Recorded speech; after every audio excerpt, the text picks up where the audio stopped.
Good afternoon, and thank you for joining the RLS Foundation's webinar titled Moving Beyond Dopamine Agonists for the Treatment of RLS. My name is Carla Diezenkowski, and I'm the Executive Director of the RLS Foundation. The 2025 Educational Webinar Series is an official RLS program aimed at addressing integral topics relevant to Restless Leg Syndrome community through monthly expert-led webinars. The RLS Foundation is using Zoom for this program to ensure a seamless viewing experience. Confirm that your Zoom Workspace app or browser software is up to date to meet Zoom requirements. Following the live webinar, the recording will be made available for all members to view in the member portal. If you like to view webinar recordings and are not a Foundation member, we invite you to join online today by visiting rls.org. Please be aware that all attendees will remain on mute during this hour. Following the slideshow presentation, the speaker will answer as many questions submitted in advance as time allows. As always, individuals suspecting that they may have RLS should consult a qualified healthcare provider. The information offered in this webinar is for informational purposes only and should not be considered a substitute for the advice of a physician. For help accessing the live webinar on your computer, call the office number listed on your registration confirmation email. For additional questions about this program and future webinars, you can email us at info@rls.org. Today, our speaker is Dr. Andrew Spector. Dr. Spector is an Associate Professor of Neurology at Duke University with a clinical focus in sleep medicine.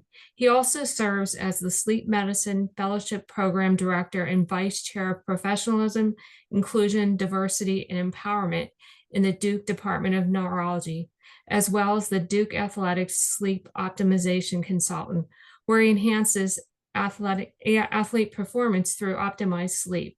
He is author of the AAN Brain and Life book, Navigating Life with Restless Leg Syndrome. I'd like to thank Dr. Spector for sharing his time and expertise today with us, and I now invite you to begin your presentation. Thank you so much. It's a great pleasure to be here with everybody. And I really enjoy speaking on restless legs and hopefully can provide some good information for everybody today. So just a quick copyright notice from the RLS Foundation, just letting everybody know that the information is copyrighted that we're talking about today in these slides. So I understand that some people may take a screenshot for personal use, but please, it's not for distribution. And I do have a couple of conflicts of interest. I do receive royalties for the book, Navigating Life with Restless Leg Syndrome. And I did some one-time consulting work with Nocturx. We are going to talk about their product today. I don't have an ongoing relationship with them, though, and no incentive to promote their product at this time. We're also going to be talking about off-label medication. So some of the things we talk about are not actually FDA approved. And the objectives for today, I first want to start by identifying the risks and reasons why I'm recommending avoiding dopamine agonists for the treatment of restless legs. And our second point, the second section of the talk, will be explaining the role of iron supplementation and why I think that's critically important to getting restless leg syndrome under control. And then finally, we'll talk about all the different options that are available and the current thoughts as to what is best practice for the treatment of RLS. And so let me just start. I imagine many of you feel at least one of these ways about your RLS. And these are all comments that actual patients of mine have given me that really inspired me to get into the world of restless legs as a sort of a niche in my sleep medicine practice. If I could get rid of either diabetes or RLS, I'd choose the RLS. Or I'm going to cut my legs off if we can't stop this. I've had a patient tell me it was worse than going through chemo for their cancer. And even some patients who are suicidal because their RLS is so out of control. And I imagine some of you can identify with those people. So let's go back a little bit and start with the history of treatments for restless legs. And honestly, restless legs have been around for centuries. And the thing that worked at that point were opioids, specifically opium. Opium was the original, and it was used for a long time to calm legs down. And then levodopa and benzodiazepines, which are drugs like clonazepam, alprazolam, diazepam, or the brand names Valium and Ativan and Klonopin, those types of drugs, they've been used for decades, going back to the 70s and earlier. And then in the 1990s, two medications came around, gabapentin first, followed by pregabalin, and they started to be experimented with for restless legs. There wasn't a lot of research back then, but people seemed to think they could help. But the first RLS approved medication was 2005, and that was ropinirole, and it was followed closely by pramipexole and rotigotine.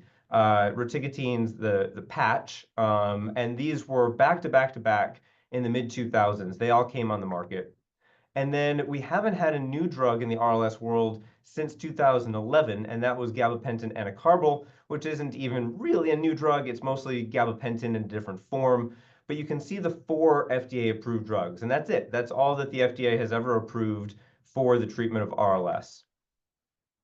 Of those drugs, 4 of them are dopamine drugs, and this is going to be important as we go forward to understand which of these drugs I'm going to refer to collectively as dopamine or dopamine agonists, which mean they affect dopamine receptors in the brain.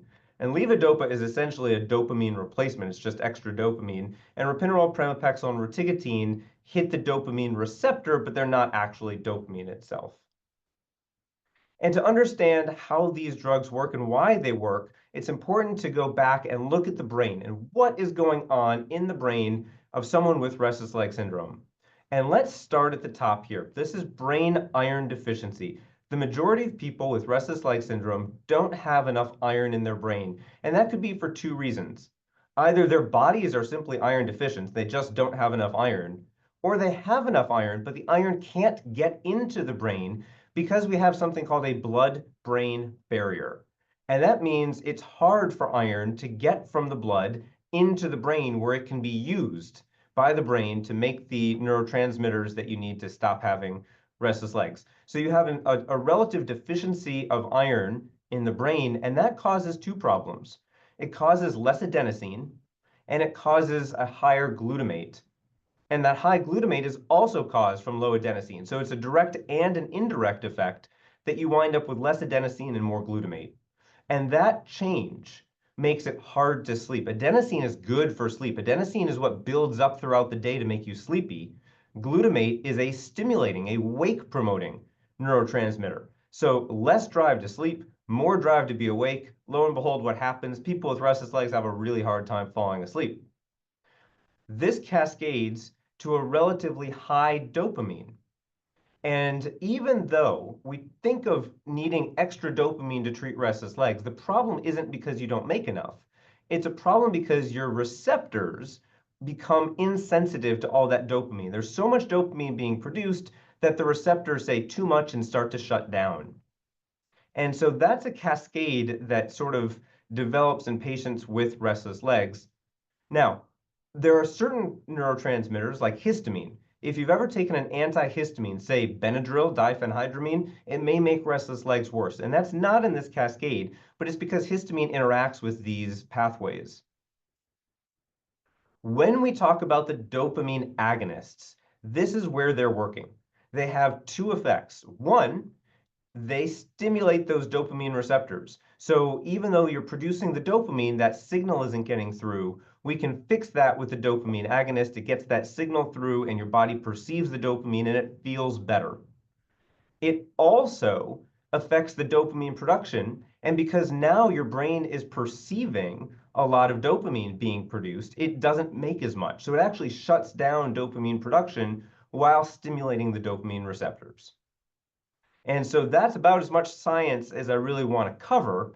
But I think it's important to understand when I talk about why these drugs can be dangerous, what it is they're doing in the brain. So I wanted to give you a little background on that.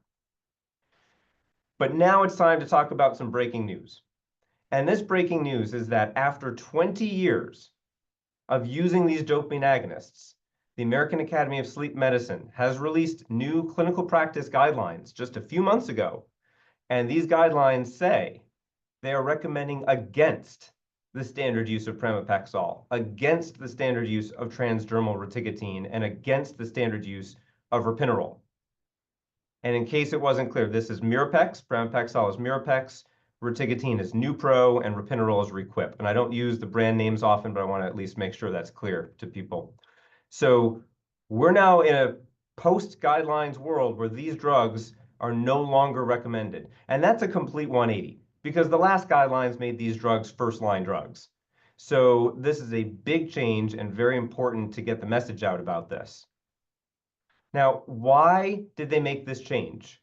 Because they're balancing the risks and the benefits.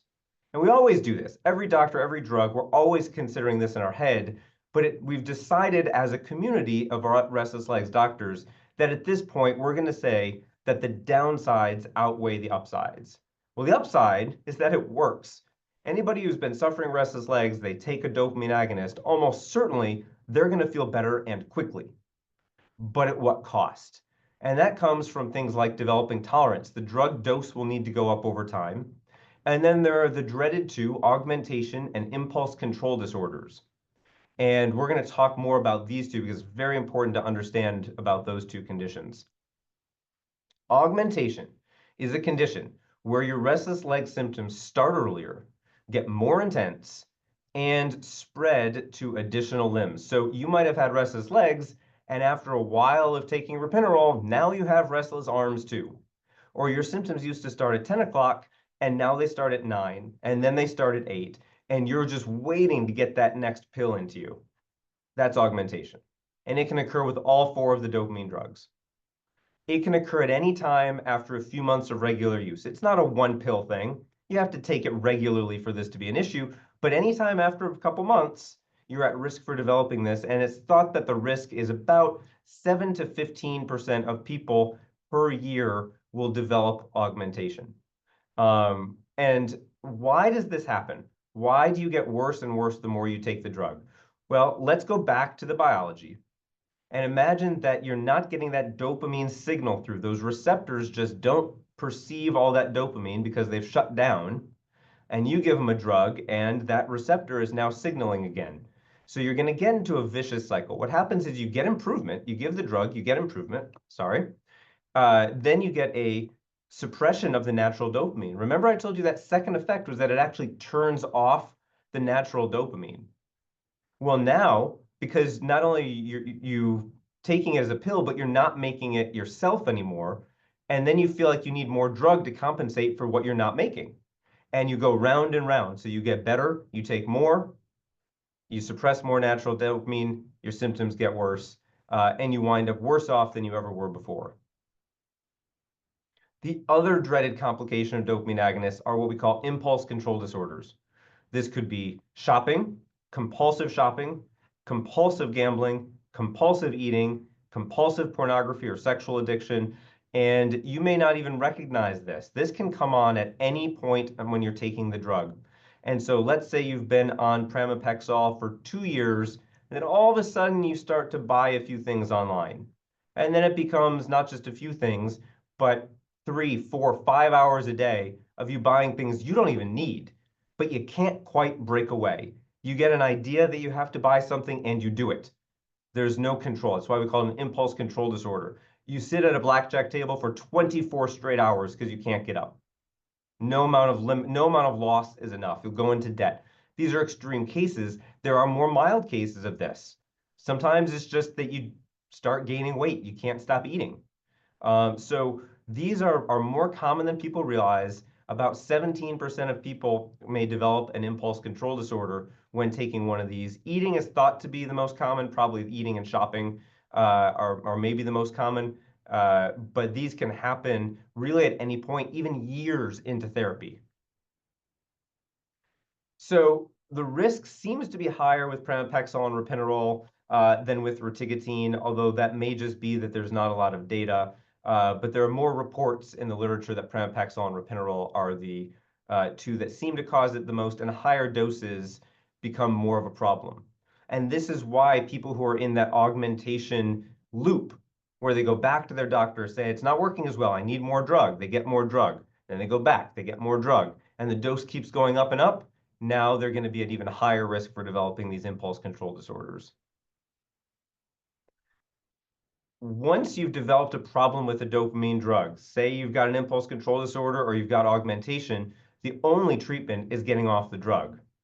But I would not recommend cold turkey. Cold turkey can cause all kinds of problems as you're trying to stop a dopamine drug, and you can develop what's called dopamine agonist withdrawal syndrome, or DAWS. And it is miserable, absolutely miserable. You'll get sensations of anxiety, panic attacks, and depression, feel agitated, maybe even thoughts of suicide. The whole body can hurt. You'll start to crave the drug. You're going to be like, I can't do this. I need my pramipexole. It's impossible. It's intolerable. And on top of all that, you're no longer treating the restless legs as aggressively, so your legs are going to get worse. And this is extraordinarily difficult for anybody to tolerate when they go into dopamine agonist withdrawal. So one of the ways we try to prevent this is by going very slowly off the drug, because we don't want to induce this. But even going slowly, it sometimes happens. And so this can be a real problem, and definitely one that needs to be managed by your doctor if you're trying to get off the drug, and I wouldn't recommend doing it on your own. So to summarize part one, dopamine agonists are dangerous. If they're going to be used, I would say use cautiously and low doses, right? You can't just go up and up on the dose. If the drug stops working, stop taking it. Don't add. And then be on the lookout for augmentation, impulse control disorders. And I always warn people about this. If I'm going to be starting them on the drug at all, they have to know in advance because they need to be on the lookout. So it's important for you to know that these things can happen if you're taking the drugs. So that's my part one. I wanted everybody to understand why these drugs that so many people are on, by far the most common drugs for the use in restless leg syndrome, are no longer recommended. Now what? I just took away what was the first line drug and the drug that the most people are taking. So now what are we going to do? Well, let's start at the top. I told you at the beginning that brain iron deficiency was the key.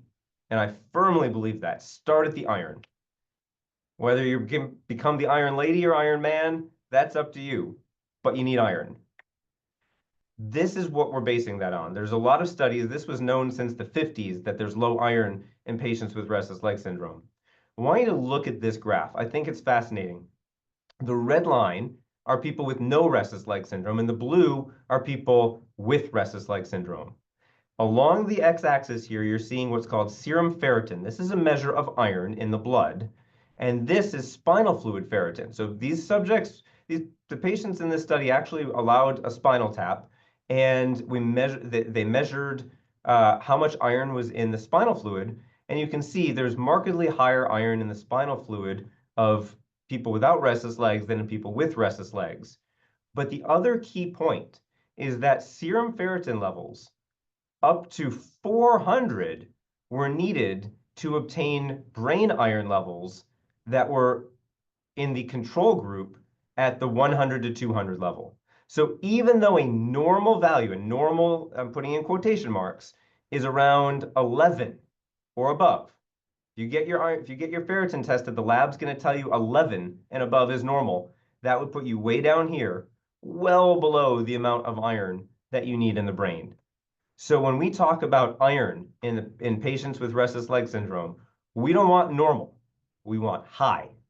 We want to get you up into this range, hundreds of nanograms per milliliter of ferritin, way up here, 300, 400. So we have very high targets for iron.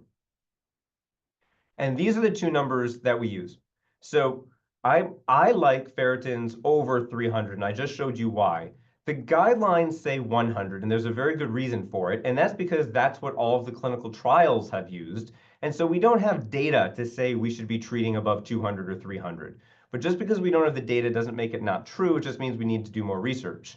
So for now, we're using a guideline that you need to have a ferritin level of greater than 100. Anything less than that should be treated, even though quote unquote normal is above 11. 11 to 100 is still too low. Need to get the iron level up. The second lab we use, and this is sort of our backup lab, is something called a transferrin saturation. And there's a very important reason we use two different labs to measure iron. And that's because ferritin levels sometimes don't actually tell us how much iron you have. You could have a ferritin of 400 and be iron deficient if you're sick. It measures inflammation and iron. So if you have inflammation from an autoimmune disease, surgery, cancer, a virus, whatever, that ferritin might shoot up and have nothing to do with your iron level. The transferrin saturation, however, is a more reliable measure, and we want that above 20%. So if your ferritin is really high, but your transferrin saturation is low, you're probably still iron deficient. And so you can see the lab will say 15 and above is normal, 20 and above is the target for restless legs. I put the emblem of a key here because I think this is a very key point so that you can take a look at your iron labs and measure against these standards. I often get asked about hemoglobin. Hemoglobin is a blood count. How much red blood cell are you making? Doesn't matter. You could have perfectly normal red blood cell counts, not be anemic, which is low blood counts, and still have iron deficiency, because what we want to know is how much iron is in your brain, not in your blood. Your hemoglobin does not have to be low to be iron deficient. And I see that a lot. People come to me and say, oh, I know my iron was just checked and I was fine. I said, no, your hemoglobin was just checked. We don't know what your iron is because they're not the same thing. Now, if we want to get your iron up, there's two ways to do it. We can either do it oral or IV. You can see on the picture here, there are a ton of oral iron options.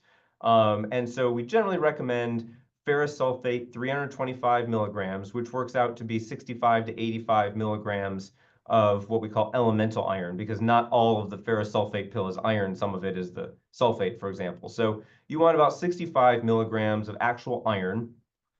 Some people say take it every day. Some people say every other day. It's up to you. There's no strong reason to be one or the other, so you could take it as little as every other day and still benefit. The recommendation is to take it with vitamin C, but not with calcium. Vitamin C helps you absorb the iron. Calcium blocks absorption. And then we like to recheck in 3 months just to make sure that we've actually seen improvement in the iron levels when you've been doing this.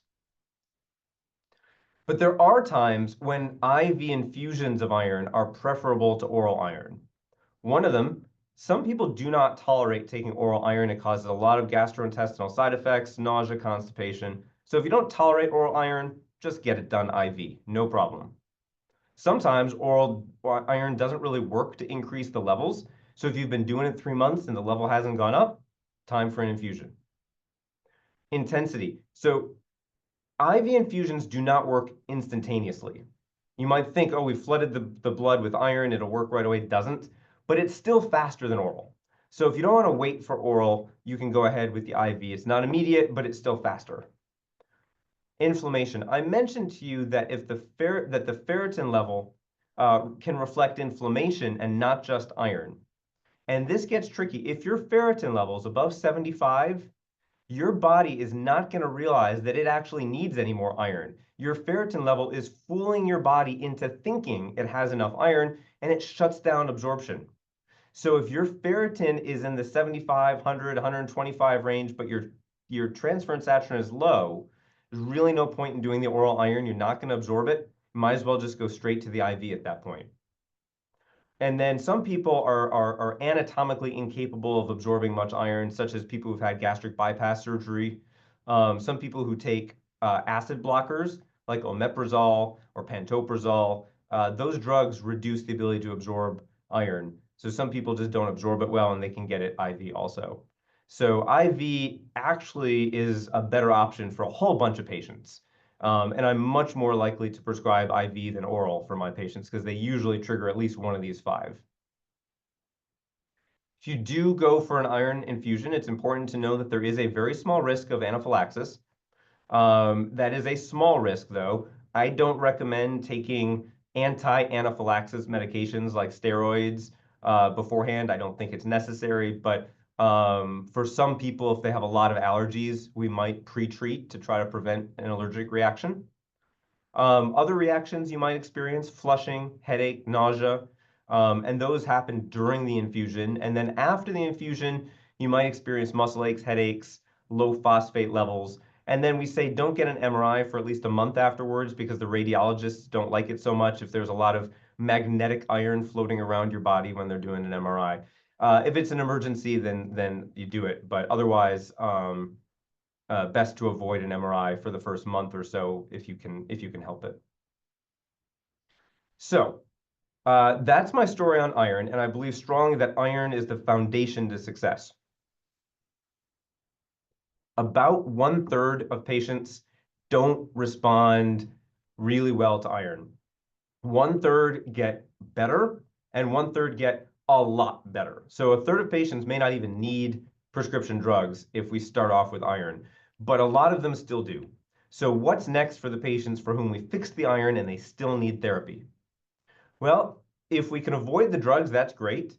So avoiding triggers, big triggers, nicotine, alcohol, sugar, and caffeine are all well-known triggers for restless legs. So I tell people none of the above. Also, certain medications, antihistamines, like Benadryl, antidepressants can trigger it, antipsychotic and anti-nausea medicines can trigger it. So any trigger that we can avoid, the better. And this even includes sleep apnea. Untreated sleep apnea is a trigger. So treating the sleep apnea can make things better.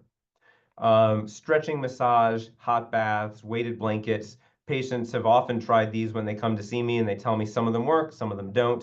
You've probably tried at least one of these on your own, I suspect. And then Restific, that's a foot wrap here. This is a prescription device. It's sort of a pressure point stimulator for the bottom of the feet. That is something that doctors can prescribe for you if you want to try it. Mixed results from my patients on that. And then TOMAC, which is the brand new kid on the block, and this stands for tonic motor activation. I'm going to have a whole slide to talk about this a little later. So save that thought. I want to talk about TOMAC. We're going to get to it. But I also want to talk about drug options. And those drug options focus here. We started down here with the dopamine, and then we jumped up here to talk about iron. But there are these two categories here that we haven't addressed yet, the adenosine and the glutamate. And this is where the other drugs for restless legs come into play. So let's talk about glutamate. There are 3 drugs on the market that work on the glutamate pathway. That's where gabapentin, pregabalin, and gabapentin enacarbil live. And so, as I mentioned before, gabapentin enacarbil is the only one of these that's actually FDA approved. But these 3 are glutamate drugs, and they're very effective. They're particularly effective if you've never gone through augmentation. If gabapentinoids are your first drug, they tend to work better than if you've been through augmentation and trying to treat it after the fact. So better to start with the gabapentinoid for that reason. They're generally safe drugs on the whole. There are very little risks to your lungs, liver, kidneys, heart, that sort of thing. They cannot cause augmentation or impulse control disorders, so that's good. And they really don't have many drug-drug interactions, so you don't have a lot to worry about there. You can basically take them with anything else you're on. Very flexible with dosing, and they're cheap, except gabapentin enacarbil. That is brand name only. It goes by the brand name Horizons. I have a lot of trouble getting that for people, but regular gabapentin and pregabalin are both cheap and readily available. The downside, there's weight gain, and this tends to be kind of like an all or none. The majority of people gain no weight at all, but some gain a lot. So if you do take this, hopefully you're in the no weight gain category. I certainly tell people they shouldn't avoid it due to the possibility of weight gain because the majority of people won't, but at the same time, that is a concern for a lot of people. Sedation, confusion, making you not think straight. It can cause mood changes, swelling in your ankles. If you combine a gabapentinoid with an opioid, hydrocodone, oxycodone, methadone, buprenorphine, those drugs, then the risks of the opioids are actually enhanced for an overdose. So we have to use them together carefully. The plus side, though, is that they actually work synergistically. So gabapentin and an opioid work really well together in terms of treating your restless legs. So there is a balance there between the risks and benefits. And again, as I mentioned before, gabapentinoids are less effective for those who have augmentation already. Gabapentin enacarbil, because this is actually FDA approved, I want to just explain a little bit about the difference between this and regular gabapentin. It's converted to gabapentin. The active ingredient is still gabapentin. But because of the molecule, it's actually absorbed better, and you get a higher percentage of the gabapentin in your body. So even though the number on the pill is going to be lower, more of it will actually get into the bloodstream. So it'll be more effective. So it provides a more consistent benefit, and it's an extended release. So it tends to last all night with just one pill. Gabapentin is a much shorter acting drug, so you may need to take it multiple times.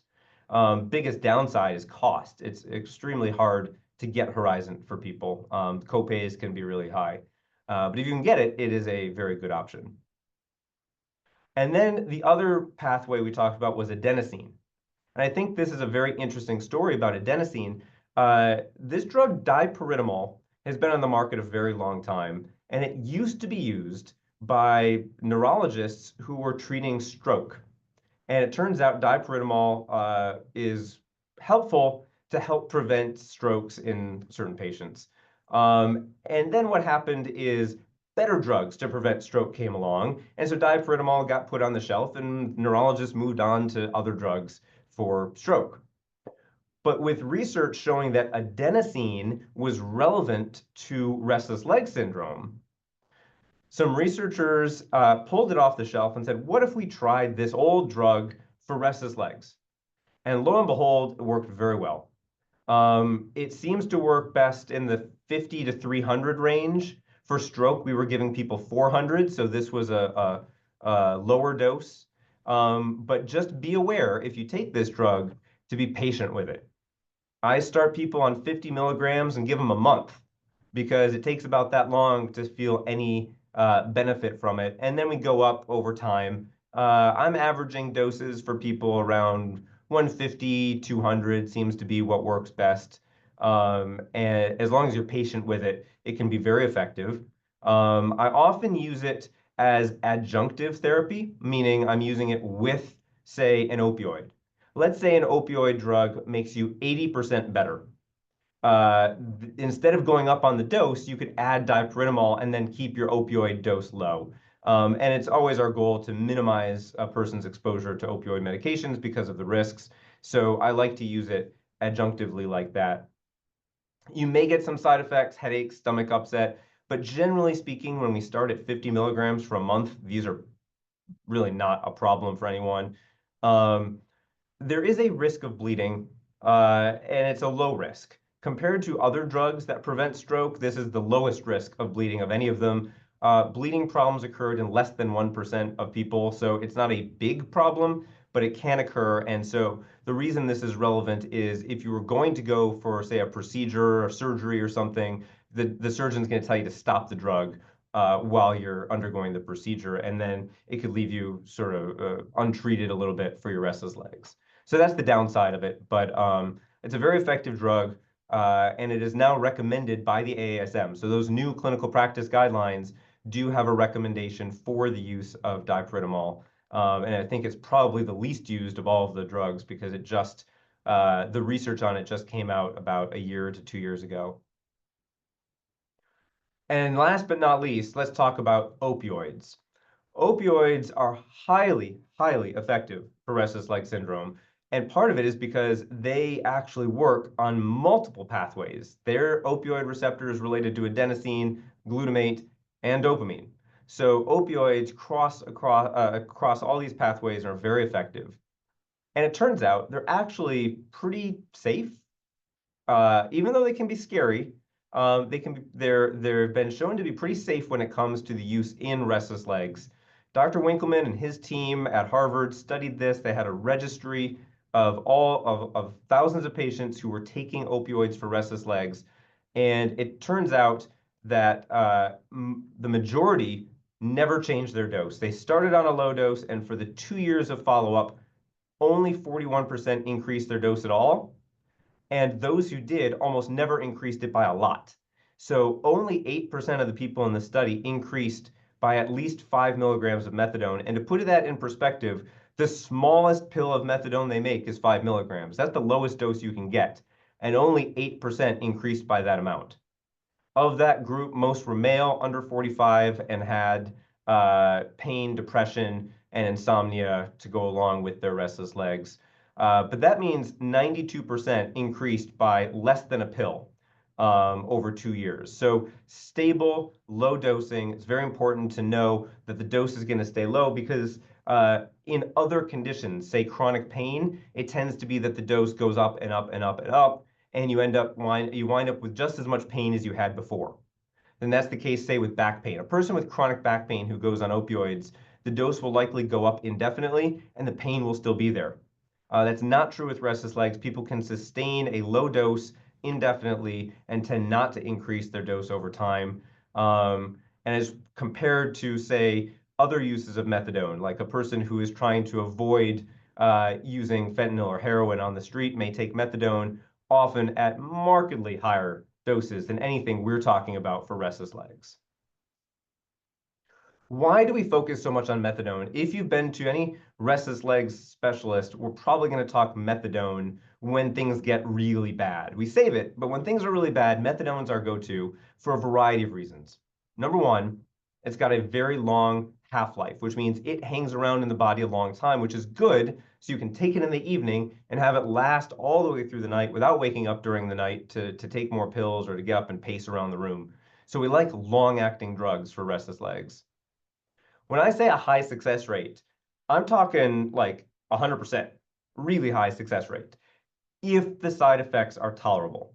So not everybody will tolerate methadone. You may have side effects from it. That's true. But put aside the side effects. If you can tolerate the drug, it has never failed to eliminate anyone's restless leg syndrome for me. When I need it, it always works. But like I said, some people have a little trouble tolerating it because of the side effects, constipation, sedation, confusion, dizziness, depression, sleepiness. There are a variety of side effects. So it can be a little tough to take. I acknowledge that, but it really works. One of the good things about methadone compared to other opioids, like say oxycodone, is that it doesn't cause a lot of euphoria. And euphoria is often what becomes addictive. You get that high. Basically, it doesn't make you high. And so that's a plus of methadone. And it's also really cheap. I used GoodRx and just priced it out. If your insurance won't cover it, it's only $8 a month. And it seems to be particularly effective because it has a lot of impact at glutamate receptors, which is not true of all the opioids.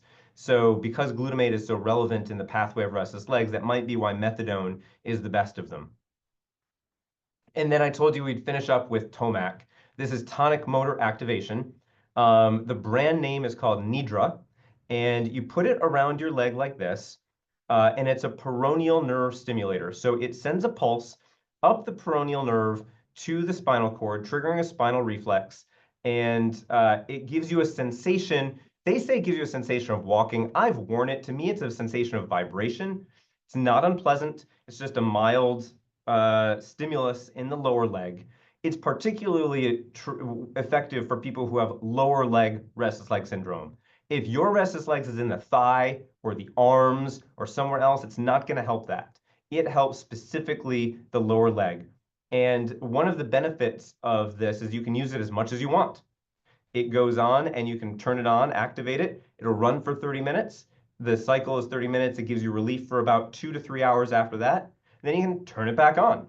You could wear it under your clothes on an airplane. You could take it to the theater. You could fall asleep with it on, and then you just reactivate it. It's got enough battery life to run 2 cycles, and then you recharge them. But I think it's a very safe alternative. It's not recommended for people with seizures, spinal cord stimulators, pacemakers, or shrapnel around the leg. But it is okay for knee replacement surgeries. You can have an artificial knee and still use it. And it is covered by Medicare and the VA. Commercial insurance, still fighting to get that. And it's not cheap. It would be $7,500 cash if you were to pay for it. But at least if you have Medicare or covered in the VA, I've been able to get the bans for people. So I think this is a great advance, a non-drug option. So I want to wrap up with 3 key take-home messages. First, dopamine agonists are no longer recommended for chronic management due to high risk of complications. Iron, foundational to success. We need to start with the iron, and then after the iron, there are many, many options better than dopamine drugs. And it's important to know that no one needs to suffer forever with this. There are good treatments, and I urge you to seek out help if you're suffering, because there's really no need for that. And we can move on to the Q&A. Great. Well, thank you so much for that wonderful presentation, and also mentioning two foundation-funded studies, the diapiritamol and the opioid registry, were funded by the RLS Foundation. So thank you, members, for making those studies possible, and you get to see the value of that work. So the first question is, could dopamine agonists be used for the purposes of only diagnosing RLS? For example, using DA short terms 3 to 5 days to assess whether symptoms are RLS related or a mimic condition, but not used for treatment. Absolutely, I think that is one of their best usages, and I actually advocate for that so that you can know if it really is RLS. And I joke sometimes because gabapentin is used to treat so many things that if you're not sure if something is RLS, you give it gabapentin and it gets better, you still don't know what you're treating because gabapentin treats everything. Restless leg syndrome is a specific use of dopamine is for dopamine agonists, though. Dopamine agonists don't treat anything but restless legs and Parkinson's disease, and you're not going to mix up those two conditions. So if there's a question about restless legs, absolutely, I think a dopamine agonist test is one of the best things to do. Are there any pre-existing conditions that can make someone at a greater risk to augment or have severe side effects from DAs? Yeah, so iron deficiency is thought to actually make it worse. And hopefully I've convinced you that iron is foundational anyway, so nobody should be left with iron deficiency after this talk. But yeah, iron deficiency puts you at risk, and actually Parkinson's disease would put you at more risk for impulse control disorders. So it's a risk in people with restless legs, but it's even higher risk in those who also have Parkinson's disease. Is there a danger of overdosing on a dopamine agonist? I mean, it would be tough. You'd find it really unpleasant. Nausea, I mean, people don't like how they feel when they take too much dopamine agonist. So, I mean, there's a danger in the sense that if you were trying to hurt yourself and took a whole bottle, it could be bad. But there's not much danger in terms of it's not going to affect your breathing the way an opioid can. And you're not going to feel good. It's not going to incentivize you to take extra. So generally, I'd say that's not much of a danger. Okay. Should patients be aware of the potential long-term effects of dopamine agonists, either physically apparent or invisible, such as effects on brain systems, organ functions, long-term impact on the body? Oh, for sure. Patients really need to be aware of it. Hopefully, this and other talks and resources like this, and the fact that the AASM is now specifically saying not to use these drugs, is going to help get the word out. I hope not just patients. I hope doctors who are prescribing them become aware of the long-term side effects. So, absolutely. Can augmentation and related symptoms be fully reversed? Generally, yes. Augmentation does tend to get better the longer you're off the drug. So fully reversed, it's hard to know. And the reason I say it's hard to know is usually augmentation has been taking place for quite a while before it's recognized and people get off the drug.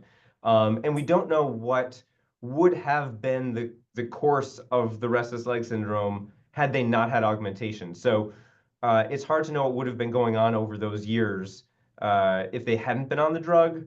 But I would say with that caveat, yes, augmentation is reversible, and people feel markedly better when they get off the dopamine agonists.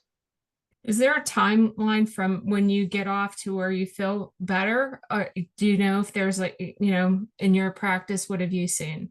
The general teaching is 2 weeks. You start to feel better 2 weeks out. Now, if you've been on these for 20 years, maybe that's going to be longer than 2 weeks for you. But it's on the order of weeks to month, 2 months. It's not on the order of years, right? So it is relatively rapid that you start to feel better once you're off the drugs. Okay. Can DAs be taken occasionally or used as a backup in certain circumstances, such as travel or having a procedure Yeah, without the so risk of augmentation? Sorry. sorry. Yeah. So yeah, that's another great use of them. I think that as needed use. So if your general treatment is gabapentin every night, but you're going on an airplane and you don't want to take gabapentin because it makes you sleepy if you take it in the daytime, sure. For that flight, take a dopamine agonist, no problem. That is a great use of them. Just like doing it for the test, I mentioned that before. If you want to do it as a test to see if you have RLS, short-term use of dopamine agonists is not the concern we're talking about. We're talking about that being your primary daily therapy. So yes, it can certainly be a backup plan. I have no problem with that. And do you prefer certain one agonist over the other, or dopaminergic agent? Meaning, Um, I'm leaning. So I'm going to ask. I'm asking you about Cinemet specifically.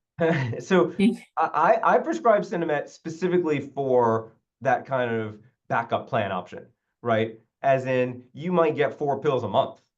That's it. You're not getting more than that because I don't want you to get augmentation. Mhm. And Cinemet is carbidopa, levodopa. We mentioned levodopa. That's the one I referred to it as levodopa, but the brand name is Cinemet. I will prescribe it. It's very effective, works quickly, cheap and easy to get. And so I will prescribe it, but you're going to get it sparingly, right? A handful a year is all you're going to get, but it'll work. I don't have a problem with that. And between that and pramipexole and ropinirole, not really. I've been using both for years. I mean, I guess pramipexole over ropinirole, not really. I'm going to say no. But How not do you rec not rotigotine, not the patch. I never do Yeah. that. How do you recommend treating depression or worsening depression during DAWs? So, unfortunately, the only way to control the DAWS symptoms, the dopamine agonist withdrawal syndrome symptoms, is to go back up on the dose of dopamine agonist for a while and then try a slower taper. There's nothing else we can do besides just go back on it. And as much as I hate it, because I know that if we can push through, eventually the DAWs will go away on its own. There are people who I get worried about. They're too anxious, too depressed, they're in too much pain. I said, no, okay, go back on it for a little while. We will try again another day. But that's really the only thing that will work is to go back onto the dopamine agonist in the short term. Well, sounds like it's good to know that that strategy is out there and that you're really not, you're just you're redoing your game plan, more or Mhm. less, if you want to put it that way, to get you through this hurdle. So, because I know some people feel like they've been defeated and, they're making a step back. No, you're just, regrouping here. Yes. And it doesn't mean that you'll never get off the drug. And even so, if you can't get off the drug, let's say every time you go off it, you go into DAWs, and if you have to stay on a dose, often a really low dose is enough to prevent withdrawal. And so worst case scenario, you're at least not exposed to the impulse control disorders at those mini doses or other things. So there is a small percentage of people that may not ever fully get off the dopamine agonist, but at least you can really get the dose down to a mini dose just to keep the withdrawal syndrome away. All right, we're going to switch over to iron now. Okay. So the first question is there a particular time of day that I should be taking an iron supplement? You will hear that you should take an oral iron supplement at night. I don't think there's enough data to say that. I think the answer is no. There's no time of day you need to take your oral iron supplement. Just be cautious not to take it around dairy because the calcium could block the absorption. So other than that, I don't particularly care, but I know there's a big segment out there. If you Google it, it'll say take your iron at night. That's not really based on a lot of data. So I don't particularly care. All right, can you explain the relationship between ferritin levels and inflammation? Yeah, so the issue with ferritin is that it does more than one thing in the body. So yes, it is the storage form of iron, and that's why we measure it when we want to know your iron levels, but it's also reflective of the inflammation in the body. So anything that makes your inflammation higher, whether it's an autoimmune disease, cancer, a virus, surgery, is going to make your ferritin level go up, and then we can't use it anymore to monitor your iron status. So it gets very tricky, and iron labs in the blood are notoriously hard to interpret sometimes because of that link between ferritin and inflammation. Can iron supplementation improve RLS symptoms in people who don't have iron deficiency? So that's an interesting question because what's the definition of iron deficiency? So if we Mhm. talk about a blood iron deficiency, then yes, iron supplementation absolutely can improve restless leg syndrome in people who don't have a blood iron deficiency. And that's because you can have a blood iron deficiency, you can have normal blood iron and still have a brain iron deficiency. And so if we define iron deficiency as normal as brain iron deficiency, well, that's most people with restless legs. But if you're looking in the blood, then yes, absolutely iron supplementation can help even if you come back with normal appearing labs. All right, let's drive that point home on what labs you want to ask your doctor to order, because I'm a nurse by training, but there are two sets of labs that you can look at. So I'll let you take it from here. Right, so ferritin is usually ordered separately from the rest of the iron labs. So if I'm seeing a patient in my clinic, I have to put in two orders, a ferritin order and an iron order. And that iron order gets me iron, it gets me something called total iron binding capacity, and it gets me the percent saturation. And of those, the saturation is the one that I'm really looking at. But you want to make sure both are being checked, because a lot of times I see just the ferritin, and I don't know if that ferritin is accurate or not. If it's low, then I know your iron is low because it's not being affected by inflammation. So a low ferritin confirms you need more iron. But a high ferritin doesn't mean that you don't need more iron. It could be the inflammation. So that's why we always like to check that saturation level also. So it's the transferrin saturation, that second lab, that's so important to correlating with the ferritin.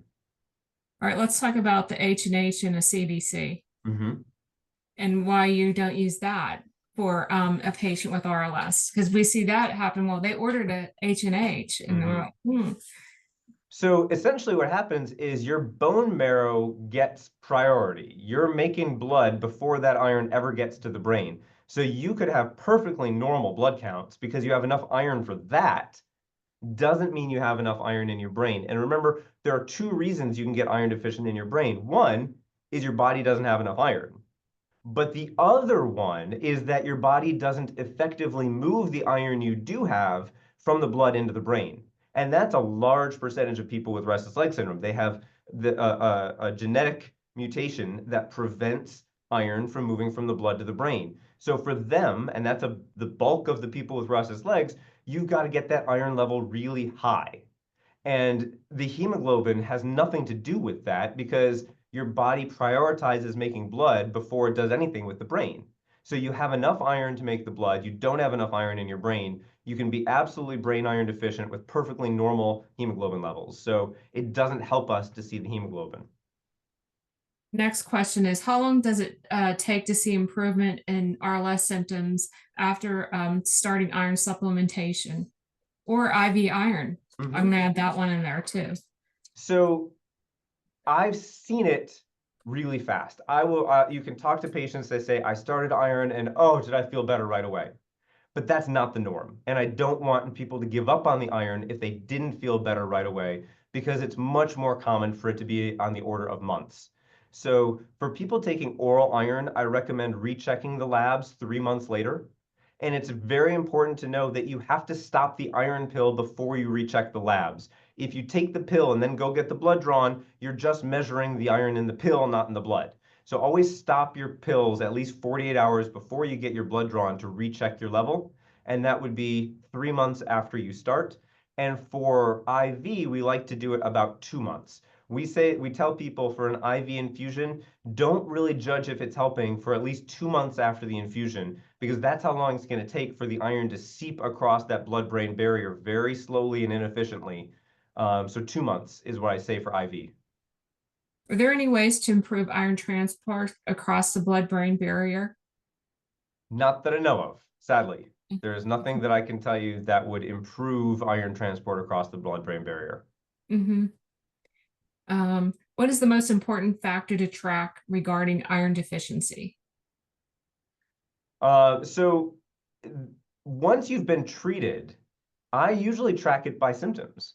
So if your restless legs returns, if it's better with the iron and then starts to return, we recheck the iron, and that's sort of how I track it.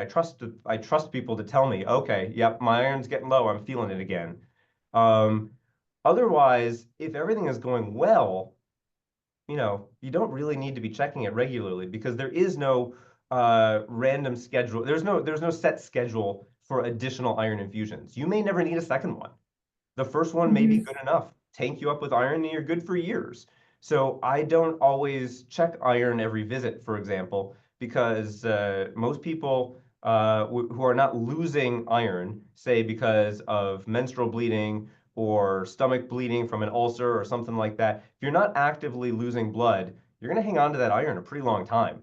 So until you tell me that your legs are bothering you again, that's really what I'm tracking. Okay. Do iron infusions work for periodic limb movements, and are there any variables with that? Excellent question. Maybe. We try it, but periodic limb movements are a bizarre entity, very understudied, very little data. We often don't know what to do when we see them on a sleep study. We don't often know if they're meaningful or not, or just, all right, your legs are moving, so be it. So we often have no idea what to do with periodic limb movements. To be fair, iron probably doesn't help them as much as it helps restless legs, but that's a tricky question. I would not assume that they're going to go away just because of an iron infusion, but we do it because it's what there is to do. Is there any reason why, and we're going to switch into the everything category questions. So is there any reason why gabapentinoids are less effective for those with augmentation? So there's probably a reason. It's just that I don't know that anyone knows it. It was an observation. So it was they did research and they checked, monitored people and see how they responded. They didn't respond as well to gabapentin, but why? That would be pure speculation. So I don't think it's well known why that happens. During a breakthrough or flare-up, could additional medications and or therapies be used on top of your current treatment plan without any risk? Yeah, so it's true that we don't talk about it much, but restless legs definitely flares up, and I'll get a patient email sometimes saying, my restless legs is suddenly worse, and we can't figure out why. Just the nature of the disease. It comes and goes sometimes. So yeah, sometimes we do have to add additional medications. But when you say without any risk, I mean, nothing's without risk. It's just about balancing the risk. So sometimes we just go up on gabapentin. That doesn't have much additional risk.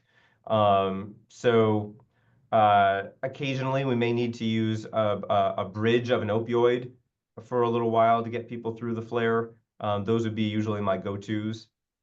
And especially after somebody's had like a total knee or hip and they're immobile, will get calls like my RLS has gone nuts. What do I Oh yeah, need to do? the So do knees you are the get worst. those The offers knee too? replacements are the worst, aren't they? All the Yeah, time. yeah. People are just, and their surgical team isn't ready for it either. And So, sometimes I see difficulty getting an additional opioid if they're already on buprenorphine or methadone, and we're like, mhm. that's a different ball game. We need to look at it in a different light. Right. And And so I we're try not to seeing. mix the opioids either. So, I mean, if they're already on the methadone, I'll probably bump it up before I would mix opioids.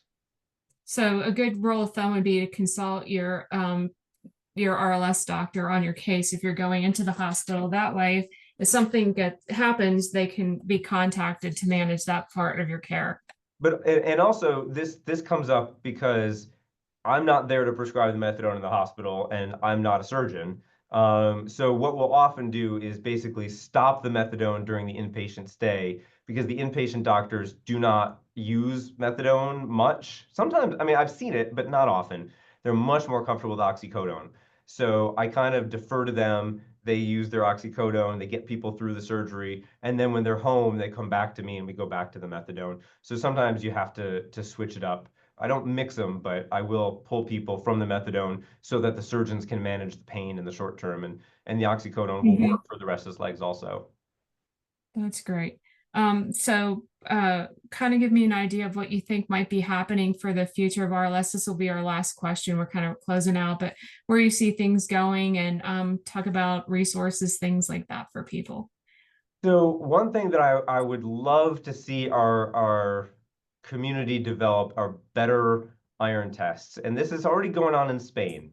Spain, they can now take an ultrasound put it against the head and look to see if there's enough iron in the brain based on how the ultrasound waves bounce off the brain. I mean, if we could literally measure that on the fly in the office, yep, you need more brain iron, rather than relying on these really fickle iron tests that are tricky to interpret, that would be phenomenal. I mean, ultrasound is a safe test. So I would love to have better diagnostic capabilities for brain iron deficiency. And then there are some drugs in the pipeline. I don't know where they're going to go. There's a drug called pitolisant that they're looking at because it's got prohistamine as opposed to antihistamine drugs that are bad for restless legs. This is prohistamine, so they're looking at that. So there could be some new drugs, and it would be great if we had more options. And we're really working on, and TOMAC is new. So we don't know quite how to optimize it yet, but I'm very excited to have a non-drug option for people. And then the second half of your question was about resources. Best resource is the RLS Foundation. They have everything that you need on their website. So if you're not a member, I would strongly encourage it because they've got tons of resources. And then one of my colleagues, Dr. Burkowski, Andy Burkowski, has a great website, relacs.com, relax. And there's a ton of restless legs information on his website. And I mentioned at the very top that I've written a book called Navigating Life with Restless Leg Syndrome. A lot of the questions, a lot of the topics we talked about today are in the book. So if you're looking for a summary of everything we talked about and more, you can check that out. Well, thank you so much. And we really appreciate this wonderful webinar that you did today. This was very informational and helpful. And I just want you to know, as our community, we really appreciate you taking the time to be with us today. Thanks And so then much to for the let invitation. You're welcome. And then to let you know, February 5th, we have Dr. Burkowski's webinar coming up with novel and investigational versus FDA cleared therapies for RLS. So I think he always has a fun time doing this. So I hope you all can join us for that. And thank you and have a great afternoon.